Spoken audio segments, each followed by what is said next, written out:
அனைவருக்கும் வணக்கம். நம்ம மல்லி சீரியல்ல என்னெல்லாம் சுவாரஸ்யமான விஷயங்கள் நடக்க போகுதுன்னு பார்க்கலாம் வாங்க. போலீஸ் ஸ்டேஷன்ல விஜய் கம்ப்ளைண்ட் கொடுத்தாரு. அதை ஒரு கேஸா எடுத்துக்கிட்டாங்க. அடுத்த கட்டமா போலீஸ் இன்ஸ்பெக்டர் பாத்தீங்கன்னா மாரியை தேடிதான் அந்த மடத்துக்கு போக போறாங்க. கண்டிப்பா மாரி அங்க இருக்க போறதுல, அங்க இருக்கிறவங்களும் யாருமே உண்மையை போலீஸ் இன்ஸ்பெக்டர் கிட்ட சொல்ல போறதில்ல. என்னன்னா மாறின்னு அவ்வளோ பயம். ஒரு வார்த்தை உண்மையை வெளியில சொல்லிட்டா மாறி இதுக்கப்புறம் உயிரோடையே விட மாட்டாங்க அப்படின்னு சொல்லிட்டு நல்லாவே தெரியும். போதாத குறைக்கு இப்ப அந்த மடத்துக்கு மல்லி வேற போயிருக்காங்க. ஸோ மல்லி இருக்கிற விஷயம் மட்டும் மாறிக்கு தெரிஞ்சா கண்டிப்பா பெரிய பிரச்சனை தான் வரும். என்னதான் இவங்க ரேணுகாவை அந்த இடத்த விட்டு காப்பாத்தி நம்ம விஜய் கூட சேர்த்து வச்சலாம் அப்படின்னு சொல்லிட்டு மல்லி நினைச்சாலும் மல்லியால இப்போதைக்கு அந்த இடத்த விட்டு வெளியில வரவே முடியாது. அதாவது மாறிக்கு தெரியாத வெறிய நல்லது. ஒருவேளை மாறிக்கு மல்லி இங்கதான் இருக்கா அப்படின்ற விஷயம் தெரிஞ்சிச்சுன்னா கண்டிப்பா மாறி மல்லியை சும்மா விட மாட்டாரு. ஏன்னா அன்னைக்கு விஜய் கூட போயிட்டு அவங்களும் தானே இருந்தாங்க. விஜய் பிரச்சனை பண்ணாரு.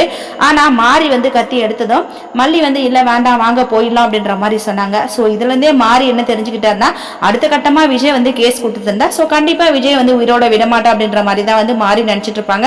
சோ விஜயோட மனைவி மல்லி இவவே நம்ம கிட்ட வசமா மாட்டிக்கிட்டா இனி நமக்கு எந்த ஒரு பிரச்சனையுமே இல்லை. இவ்வளவு நாம கீ கொடுத்தா தன்னால விஜய் வருவான் அப்படின்னு சொல்லிட்டு தான் மாறி முடிவு பண்ணுவாரு. இப்படிப்பட்ட இக்கட்டான சூழ்நிலையில இப்ப மல்லி பாத்தீங்கன்னா விஜயையும் மாட்ட வச்சுட்டாங்க. அவங்களும் மாட்டிக்கிட்டாங்க. சோ கண்டிப்பா அந்த இடத்துல தப்பிக்கிறது ரொம்பவே கஷ்டம் தான். அதையும் மீறி எல்லா பிரச்சனையும் சமாளிச்சு எப்படி வெளியில வர போறாங்கன்னு சொல்லிட்டு வர போற எபிசோட்ல வெயிட் பண்ணி பார்க்கலாம். இந்த வீடியோ பிடிச்சிருந்தா மறக்காம நம்ம சேனலை சப்ஸ்கிரைப் பண்ணுங்க. தேங்க்யூ.